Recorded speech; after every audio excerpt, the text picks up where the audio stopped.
당신 걸렸네.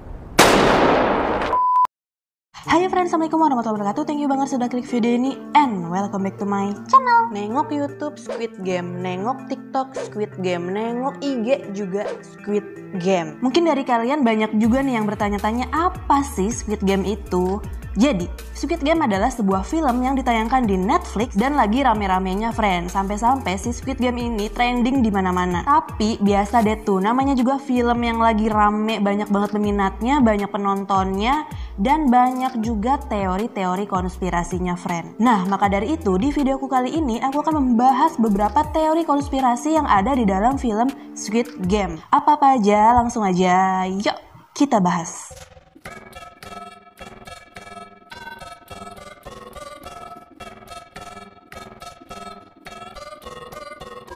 Jadi, Squid Game merupakan film yang berasal dari Korea yang disutradarai oleh Hwang Dong-hyuk yang baru aja tayang nih friend tanggal 17 September bulan kemarin. Film ini menceritakan permainan yang populer di kalangan anak-anak yang ada di Korea, tapi plot twistnya permainan di film tersebut bukan sembarang permainan friend. Dimana di setiap permainan yang akan dimainkan oleh peserta itu tuh wajib banget dimainkan secara teliti.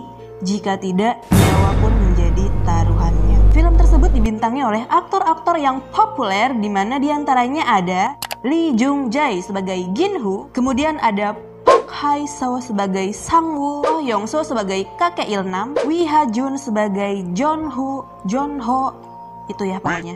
Jun Ho Young sebagai Sa-byok, Hae Sung Tae sebagai Deok-su, Kim Jo Ryong sebagai Miryong, Anupam Tripati sebagai Ali, Lee Young Mi sebagai Ji-young, dan terakhir Gong Yoo sebagai cameo. Nah, sampai sini cukup ya kenalannya sama game Squid Game ini. Ada bayangan lah dikit-dikit ya kan. Back to topic, apa-apa saja kah teori-teori konspirasi dalam film Squid Game tersebut? Langsung aja, yuk kita bahas.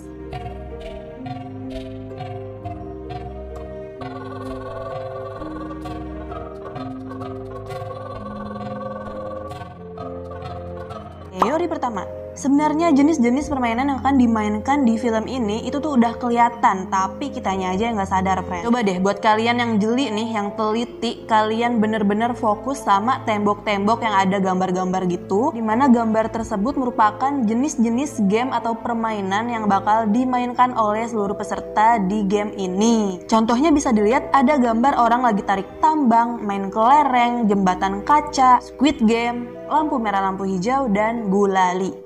Nah, pasti mayoritas dari kalian juga nggak sadar kan, friend? Aku juga awalnya juga mikir kalau itu tuh cuma gambar kayak tembok-tembok TK gitulah, nggak sampai kepikiran gitu kalau itu tuh emang jenis-jenis permainan yang akan dimainin. Teori kedua adalah jika Song Ji-hoon mengambil kertas takji berwarna merah, maka bisa ada kemungkinan kalau Song Ji-hoon ngambil kertas berwarna merah, dia ini bukan jadi peserta, friend, melainkan menjadi petugas-petugas yang bertopeng dan memakai baju merah. Loh, kok bisa itu dijadiin teori? Jadi gini friend, kalau dipikir-pikir asal muasal si petugas-petugas misterius bertopeng dan berkostum merah ini kan gak dijelasin ya kan dari awalnya gimana, tiba-tiba mereka ini udah formasinya segitu banyaknya menjadi petugas dalam permainan game ini. Jadi ya ada kemungkinan juga sih kalau si Song Ji-hoon ini ngambil kertas yang warna merah, dia bakal jadi petugas permainan tersebut. Teori ketiga, kakek Oh Il-nam ini adalah si pembuat game tersebut. Hal ini bisa dilihat ketika si kakek berkata,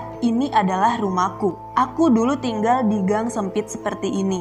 Hayo buat kalian yang udah nonton, tebak di episode berapakah si kakek Oh Il-nam ini ngomong seperti itu? Betul, di scan pas saat main kelereng. Teori selanjutnya masih mengenai kakek Oh Il-nam, friend. Teori pendukung bahwa kakek Oh Il-nam ini adalah si pencipta game tersebut bisa dilihat ketika si kakek mengikuti game yang menjadi ikon dari film tersebut, yaitu lampu merah dan lampu hijau. Dimana di game tersebut orang-orang yang gerak dikit aja itu tuh kelihatan sama si boneka yang berponi itu ya kan. Nah, tapi si kakek Oh Il-nam ini sama sekali nggak terdeteksi gerakan badannya, friend. Dia tuh nggak kayak ada ijo-ijonya gitu. Coba deh kalian perhatiin lagi, atau enggak kalian slow mo itu film dimana kalau yang gerak itu kan scanannya warna merah dan yang nggak gerak warna hijau. Tapi si kakek ini nggak merah, nggak hijau, alias nggak terscan. Nah, yang anehnya ketika semuanya pada takut dan ragu untuk maju atau mulai lagi game tersebut, si kakek 001 ini malah dengan pedenya jalan dan enjoy aja gitu. Teori selanjutnya masih tentang si kakek 001, friend. Kalian ingat nggak, friend, di scan dimana malam pembantaian habis-habisan, dimana saling bacok, saling tusuk, saling hajar? Dan si scan malam pembantaian tersebut menjadi salah satu scan favorit aku, friend. Dimana itu tuh bener-bener adegannya bikin kagak bisa ngedip. Oke, back to topic. Nah, di malam pembantaian tersebut, itu tuh bisa dilihat kan, orang-orang tuh pada sibuk banget saling bacok, saling mempertahankan dirinya biar tetap hidup. Tapi, terkecuali untuk si kakek 001 ini, friend. Dimana di scan malam pembantaian tersebut, si kakek Ohilnam atau 001 ini nggak kelihatan, friend. Bertarungnya sama siapa, bacok-bacokannya sama siapa. Tahu-tahu si kakek 001 ini terlihat di atas, apa tuh namanya, sambil ngomong, "Aku takut." Nah, yang anehnya ketika si kakek udah ngomong "aku takut", frontman alias pria yang misterius memakai topeng langsung memberhentikan game tersebut. Kenapa? Ada apa? Apakah si frontman ini takut durhaka sama si kakek 001? Ya nggak juga kan? Jadi kalau menurut aku ya, itu tuh semacam kayak sinyal nggak sih dari si kakek 001 ini ke si frontman biar gamenya ini biar diberhentiin gitu. Teori selanjutnya adalah ketika polisi yang bernama Junho mencari keberadaan kakaknya, yang dimana si Junho ini yakin nih kalau si kakaknya ini juga ikutan game yang diikuti sama si Ji-hoon. Nah, pas si Junho ini masuk ke apartemen kakaknya tersebut, dia ini ngeliat ada sebuah kartu gitu, friend. Nah, dia baru inget nih, kartu itu tuh kok kayaknya mirip sama yang dia lihat pas di kantor polisi sebelumnya. Ya udah, dia cari tahu ya kan siapa pemilik kartu tersebut. Ternyata itu adalah si Ji-hoon. Dia samperin si Ji-hoon, abis itu dia tanya-tanya tentang game tersebut. Tapi sayangnya si Ji-hoon ini lagi nggak mood gitu, lagi nggak,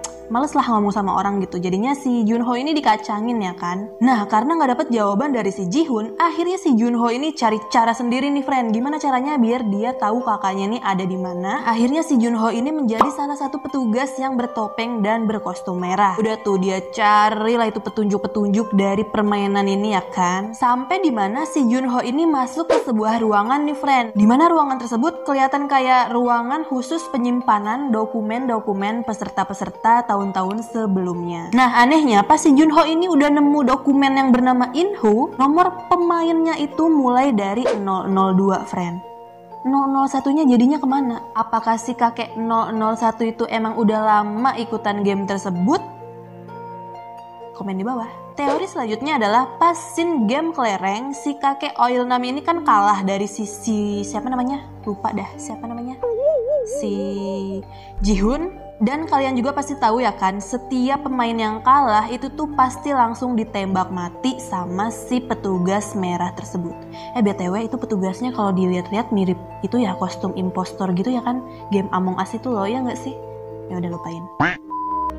Nah, pas si kakeknya ini kalah, itu tuh cuma kedenger suara tembakannya aja, friend. Gak tahu deh itu tembakannya bener ditembak ke si kakek apa enggak. Nah, pas penembakan kakek Ohilnam ini gak diliatin, friend. Beda sama penembakan si cewek satunya itu yang bernama siapa tuh, temennya si Seobyok itu.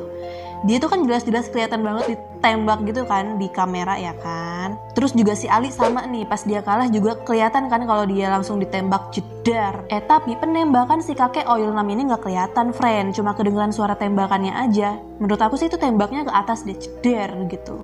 Dan teori terakhir adalah Squid Game masih ada dan akan berlanjut. Jadi gini, meskipun game tersebut udah dapat pemenangnya yaitu si Ji-hoon, tapi besar kemungkinan game tersebut masih ada, friend. Karena meskipun kita semua udah tahu dalam pembuatan gamenya tersebut itu si kakek 001 dan langsung diceritain juga nih kalau si kakeknya ini mati, ya udah dong otomatis kita mikirnya ya Squid Game ini udah berakhir ya kan. Tapi pas di ending episode kita diliatin scene dimana si Jinho ini ngeliat cowok misterius yang nawarin dia Dakji itu loh, yang lempar kartu itu. Udah langsung lah dikejar sama si Ji-hoon ya kan, tapi sayangnya nggak berhasil dikejar, friend. Disitulah banyak yang berteori nih, friend, kalau film tersebut masih ada kelanjutannya alias ada season kedua.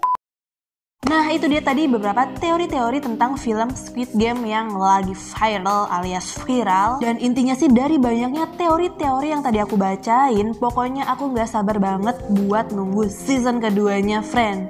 Please, itu film sumpah seru banget dan menantang banget, sekaligus plot twist abis. So buat kalian yang belum nonton film Squid Game tersebut, ayo dong ditonton filmnya. Mumpung masih trending, masih viral, masih anget dan seru abis. Mending nonton dah lu pada daripada keluyuran gak jelas ya kan. Apalagi masih corona begini. Mending rebahan nonton film, mantep dah holiday.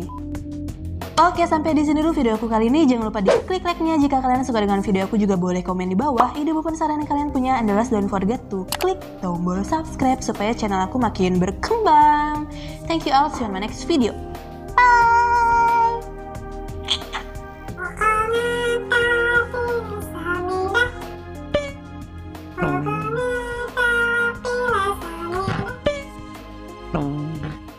Film ini menceritakan permainan-permainan anak kecil di kota Korea.